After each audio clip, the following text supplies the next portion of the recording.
Welcome to Comics Bazaar, the channel of comics commentary and arcana. This video features Daredevil number 199, cover dated October 1983. The cover is by Luke McDonnell, inked by Bob Wiacek. There's a cover caption: first there was storm, then earthquake, now 3 feet of gleaming death, as Lord Darkwind swings, or prepares to swing, his samurai sword to, it looks like, behead Daredevil there in costume. And so this is a pretty eye-catching cover. The art style itself is not really the coolest that there is, but it's very clear. Let's open this one up to the splash page. There are 22 pages of story and art in this issue. The title of the story is Daughter of a Dark Wind, and the creative team is down here: Denny O'Neill, story William Johnson, pencils. It's the 3rd issue by William Johnson, new regular penciler on the title. Danny Bulandi on inks, Joe Rosen letters, and Bob Charon rounds out the creative team on colors. So there are narrative captions. As Daredevil awakens, he thinks it must be a dream, this rumbling that seems to be both within and totally outside him. A moment later, he bolts awake, the disruption of his senses, absolute and horrifying. So let's turn the page. What is going on here? Well, he spent the night in a stable with Yuriko Oyama, who is the daughter of Lord Darkwind and who hates her father. And she says to him, grabbing him by the arm, "You must come outside, it is an earthquake." Because of course, Japan is situated on the Pacific Ring of Fire and is subject every now and then to earthquakes of greater or lesser magnitude. So they race out of the stable even as the roof collapses, and Yuriko says to Daredevil, "We are safer here, where the stable cannot fall upon us." "Is it over?" asks Matt. "For now, perhaps. It will come back later," she says, because she has the experience of these earthquakes. And then Matt gets a headache, and it's all down, as far as he's concerned, to the head injury he suffered back in New York, but he is also experiencing strange feeling of dissociation, as though I'm someone else. And there is a back-to-back here of Matt with his head wound and Bullseye also with a bandaged head, who was on the island. And he says, "On this island, I tell you, Daredevil is less than a mile away." So Lord Darkwind is there with Bullseye. He says, "I do not doubt you. As I said earlier, such is your mutual fear and hatred that a bond has been forged between yourself and the man known as Daredevil." So he said that in the previous issue. And Bullseye responds, "Some kind of mental telepathy, huh?" And look behind him, there's a whole weaponry of swords and pikes and so on and so forth. And then we get an exterior shot of the structure that the pair are standing in. And Lord Darkwind responds, "Put crudely, yes." So Bullseye says, "Let's forget him for now, okay? I want to talk turkey with you. You brought me to Japan for a reason." And Lord Darkwind replies, "To permit my surgeons to repair the damage to your spine, replace some of your bones with metal." Bullseye says, yeah, but you want something, right?" And Lord Darkwind, hands crossed, or arms crossed, says, "Of course." So here we get to it. "Next week, my nation's Minister of Trade will be in New York City. I want you to assassinate him." So Bullseye says, "No kidding," as he throws a shuriken, a throwing star. He's got the spear there in his right arm, or right hand rather. What's he going to do is a demonstration of his uncanny power, except spear that throwing star right to this particular stake. And Lord Darkwind pulls it back from the stake, saying, as the shuriken falls to the floor, "Excellent. You've used one of these before?" And Bullseye says, "No, because of course this is Bullseye's special skill. I'm 100% grade A natural talent. If it's a weapon, I'm good with it," he says. "If it's a weapon, I'm the best." And then as he touches this sai, the blade of the sai, he says, "Why do you want this trade minister iced?" And Lord Darkwind replies, "He's a symbol of what the Westerners are calling the New Japan, a nation of merchants. I despise it. Our samurai ancestors disdained money. They would not touch it. They were warriors. They conquered with steel and blood. Today we buy our conquests. We bow and scrape and make deals. We are contemptible, a disgrace to our heritage. I mean to see that changed. The death of the minister will be a beginning. So Lord Darkwind is reactionary, right-wing, conservative, traditionalist with respect to Japan's history, and he wants to see a return to imperial Japan and as he sees it, the honor the country had in that particular era. Bullseye's not particularly interested. Anybody ever tell you you're a nutcase, he says as he throws the sigh. Let's see, how good's his aim? Well, he hits the stake once again, and he continues and says, but maybe I'll do your little job for you anyway, as soon as I put Daredevil away. Darkwind replies, I cannot risk you in a fight with this Daredevil. You are not yet fully recovered. Bullseye responds, tell that to him. See, I once killed a close friend of his, real close. Again, as he fingers the point and blade of the sai, which of course was Elektra's weapon and exactly the weapon he used to kill her infamously back in Daredevil 181. Darkwind says, I will tell him nothing. I will not have to speak with him. My loyal samurai, they will deal with him. First, my archers. They may not have quite your skill, but neither do they miss. However, should they fail, should some miracle come to the aid of Daredevil, my swordsmen will take their place. So these are really well drawn, and their costuming is historically accurate. So William Johnson doing a lot of work here on these pages and throughout this particular issue. And in my opinion, he has improved over the course of his first few issues on Daredevil. Back into the story though, and if they strike out, asks Bullseye, and Darkwind replies, pulling the samurai sword out of its scabbard, Daredevil will have to meet my challenge. So Darkwind himself will be the ultimate foe of Daredevil, should he make it that far. Meanwhile, outside the complex is Yuriko and Matt. And Yuriko points to the gate. Beyond the gate is the domain of my father, she says. Everything is as it was in centuries past. So that is why Matt is dressed in historical Japanese garb. That's why you had me put on these clothes, he asks her. Yes, she replies. My father's samurai are everywhere. If they saw you in American garb, they would strike you down instantly. And Matt responds rather pointedly, they'd try to. He is Daredevil, the man without fear, after all. So he's going to go through the wooden gate there. Somehow I feel as though this is the longest step I've ever taken. So now he's in the domain of Lord Darkwind and his samurai. And Yuriko says to him, before we continue, you must promise me that you will not harm Kira. He's the reason I'm helping you. Promise what? Says Matt. I will save him from himself. Yuriko says, from my father's madness. I love him as much as I hate my father for giving me this. So it's the scar on the left side of her face, her cheek. It's a Japanese pictogram. And what does it mean? Unsure. Let's continue. Matt says to her, as I told you yesterday, I refuse to kill anyone. Your Kira has nothing to fear from me. And Yuriko responds, as you will, but I will point him out to you anyway, and I would hear you promise. So Matt promises. And then a little hint as to what maybe passed between them during the night before the earthquake. One last thing, Yuriko, about last night, the things we said, and I assume he was going to say and did. And she interrupts and says, we were lonely and the night was cold. It is not to be regretted, but it is past.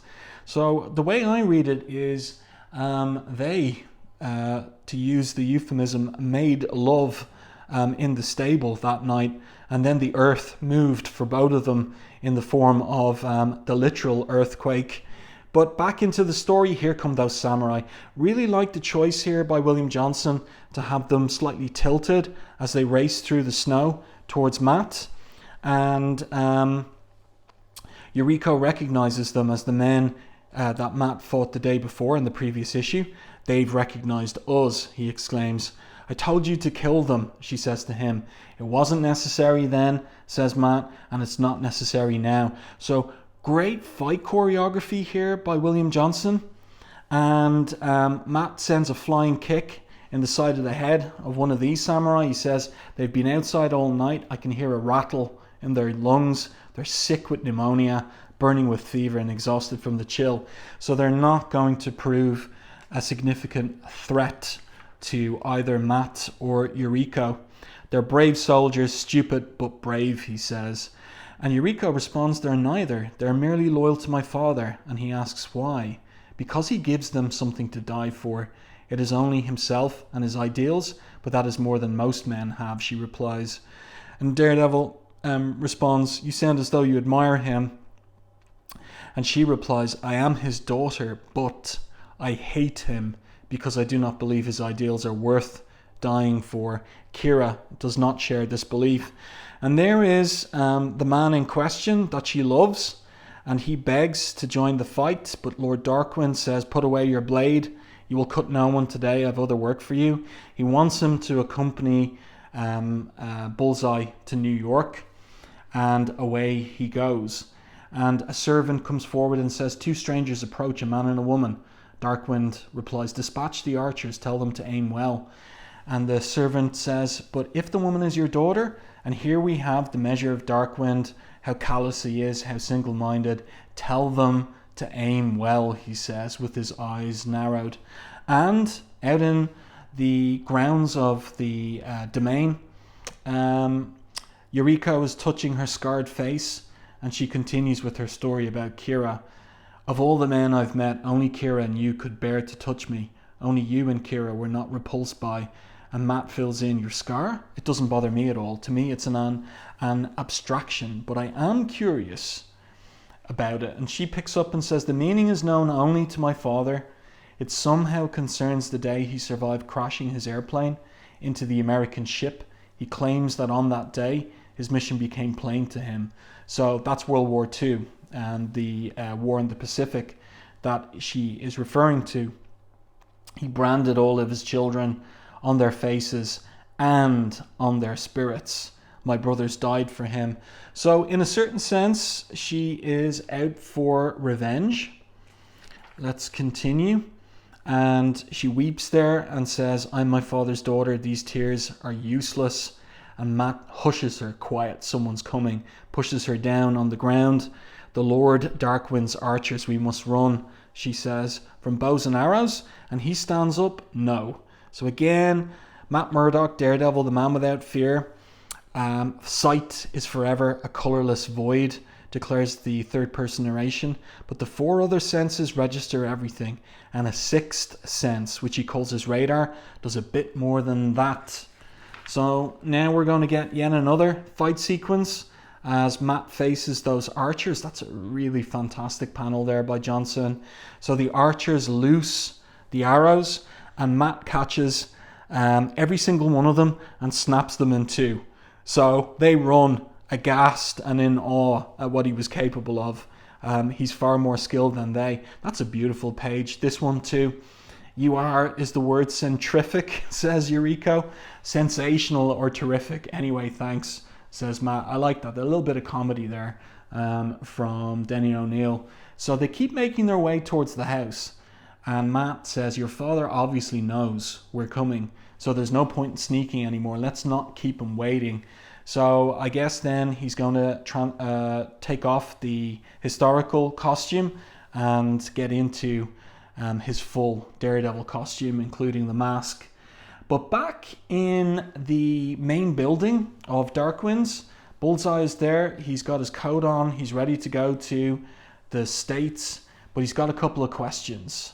And the first one is, before I go, pal, is what's the tariff on this job I'm going to do for you in the States? And he explains the price, the profit. What are you going to pay me? Darkwind replies, consider it a repayment for restoring you to health. You owe me service. And Bullseye doesn't really address that. He simply says, oh yeah, rhetorical question. And Darkwind puts it to him, the second question. So Bullseye comes forward and asks a question that readers, including me, have had ever since we've seen Lord Darkwind a couple of issues ago for the first time. Why do you wear the hood? I mean, with me, the mask is part of my image. What's your excuse? So Darkwind says, I swore that I would hide my face as my nation hides its shame, that I would not reveal myself until Japan is again righteous. And Bullseye, he's dismissive. He says, imagine that. And I thought you just had a bad case of pimples. Thanks for the grins. See ya. So Bullseye, as educated and cultivated and idealistic as ever. But it's really interesting we get the explanation of Darkwind's mask on this page. And look what we have on the next couple of pages. We've got an advertisement for G.I. Joe and Cobra Commander wearing his exact same mask. So that's kind of an interesting coincidence, isn't it? But back into the story, another beautiful page, a few pages by William Johnson. This is the temple of my father, says Yuriko. Matt's impressed. She says to him, you realize we may both die within the next few minutes, so I'd like to know something. Who are you? What is the truth about yourself that you've not spoken? So what's Matt going to say here? I can't tell you, Yuriko. I'd like to, but I can't. She doesn't know he's blind. She doesn't know anything about his radar sense or his life in the States. And she respects that, but has a follow-up question. Then answer this. Who is your master? Who do you serve? We get an interesting response now from Matt where he says, you are your father's daughter. You think like him. You assume I serve some person. I don't. I serve an idea, an ideal, a concept, something called justice, an abstraction. And she touches the scar on her face because maybe the point is taken by her that she's serving only vengeance. And Matt concludes, someone's coming. So here we go, another fight sequence here. And again, I've said this before in respect to the previous issue. I like the fact that Denny O'Neil is capable of not overloading these panels, which contain really smooth and skillful fight choreography by William Johnson, including this really cool DeLuca effect here as Daredevil karate kicks, or kung fu, no, I think it's karate kicks this samurai in the head after he's swung the blade at him. It's really, really well done. And Matt says, it's begun. You better find some place to hide. But notice that she takes the sword from the fallen samurai. And that's going to come into the story at the end. So let's continue here. What about Bullseye? So he is at the beach and he's getting on the rowboat with Kira. And Kira says to him, I envy you the opportunity you will have to use your skill with weapons in the service of my Lord Darkwind. And Bullseye says, oh yeah, what makes you think I'm going to do that? You promised, says Kira. Kid, I work for money, replies Bullseye. Your boss ain't giving me any, and that means he gets what he pays for. Nothing. So Kira pulls his blade. Traitor, he exclaims, and Bullseye, with a big smile on his face, knocks him into the sea with the bottle of, what could it be, rice wine that he's been drinking. I really like the detail of the churning sea there, the waves, really, really well done by William Johnson. He's putting a lot of effort into these pages. And so Bullseye, bit of comedy here from Denny O'Neil in the script. Shouldn't have done that. Now I got to row myself, says Bullseye. At that very same moment, Yuriko and Matt are racing up to the temple, up the steps to the temple, and there's another earthquake. And what's intriguing about this is that Denny O'Neil is going to use the earthquake as a means of kind of handicapping Daredevil. That's an interesting choice of word I've used there. But what I mean is that Daredevil's radar sense doesn't work 100% while the earthquake is happening. So there's a little evening up of the odds when he faces these two swordsmen. He thinks to himself, my blows won't be as accurate as they usually are because of the earthquake. And again, we get another couple of panels here with no dialogue, no narrative captions. The historical costume is ripped by this particular samurai. So Daredevil removes it and he takes out the samurai with an uppercut to the jaw. I can't afford to play nice, he thinks. I've got to hit as hard and as fast as I can. So he pulls Yuriko by the hand. Come on, he says. Notice she's got the samurai sword in her right hand. So now they're inside the father's temple. There's some dust falling from the ceiling as well. There are more swordsmen inside, and Daredevil pushes Yuriko out of the way. Stay clear if you want to help search for the American, he says to her. And Daredevil thinks, hard to judge exactly what he's doing in all this chaos. But he just about dodges the swing of that blade. It catches him on the shoulder, but it only seems to cut his costume. And then yet another kick to the jaw takes out this particular swordsman. But the roof caves in. No time to dodge, he thinks. A sigh, as though the earth herself were relaxing after great exertion and a long stillness. And then, Yuriko, asks Matt. No, not the treacherous girl. So maybe this would have been better on the page turn. It's Darkwind. He said if Daredevil made it all the way through, then he would have to face him, and he's a master swordsman. And he says, call me a dark wind, come from the past to sweep the shame from my land. But then he goes silent and he topples to the floor, and there is his daughter Yuriko, and she has killed him with that samurai sword she took from the fallen swordsman.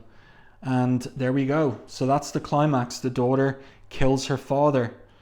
And it's interesting because it is, when you think about it, the reverse of Elektra Natchios, who went wild because of her love for her father, who was killed in a shootout in her college back when she and Matt were lovers at Columbia University. And now Daredevil has had a little fling with a daughter who hates her father and kills him. So intriguing that the contrast and comparison between Elektra Natchios and Yuriko Oyama. And then we'll come to the final page, and Daredevil says to her, you saved my life. I did not do it for you, she says. Later, they're on the beach. A servant will come to tow you to the mainland, she says to Daredevil. I can accompany you no further. He replies, I understand, you must mourn. And she cuts him off. For him? Never. Yuriko, says Kira, he's there on the beach. He swum to shore. Yuriko, I have failed him. I failed my lord Darkwind. She embraces him. Be quiet, beloved. Be at peace. You're free of him forever. By the way, I really, again, like the rendering here of the surface of the breaking waves on the beach, and also the rendering of the storm clouds there behind Yuriko's head. Really, really well done. So they embrace, the lovers embrace, and we close the issue with third-person narration. Speaking no farewell, she turns away with the man who is a child. As the sun brightens on the ocean, he watches as though he could see. That's Daredevil there. So he's going to go back to the States. What's going to happen in the next issue? A startling revelation about Daredevil's past, the final secret of battling Jack Murdock, and the stunning, surprising battle with Bullseye. It's a milestone you won't want to miss. The milestone is, it's the 200th issue of the title. So some letters here, and look at this, a house ad for the upcoming run on Thor by Walter Simonson as writer and artist. So over on Fantastic Four, you've got the writer-artist John Byrne, and we have had the writer-artist Frank Miller on Daredevil, and now another, as it would turn out, famous writer-artist run at Marvel Comics in the 1980s, Walt Simonson's Thor, coming soon. Well, I do hope that you enjoyed this review and commentary on Daredevil number 199. Let me know your thoughts on this one in the comment section. I really think that William Johnson is improving as an artist issue to issue. This is his third issue on the title. I think it's his best so far. I think the aesthetic is becoming more appealing. I think he's beginning to enjoy himself and become comfortable with the characters and with the book, and also working with Denny O'Neill's scripts. I think it's starting to work well, the collaboration between writer and very young neophyte artist here. And it's always exciting to see a young artist improve in his work issue to issue. Let me know your thoughts on this one in the comment section. If you enjoyed my review and commentary, please like and share the video. It really does help the channel. And if you haven't done so already, subscribe to the channel and stay tuned for more content like this.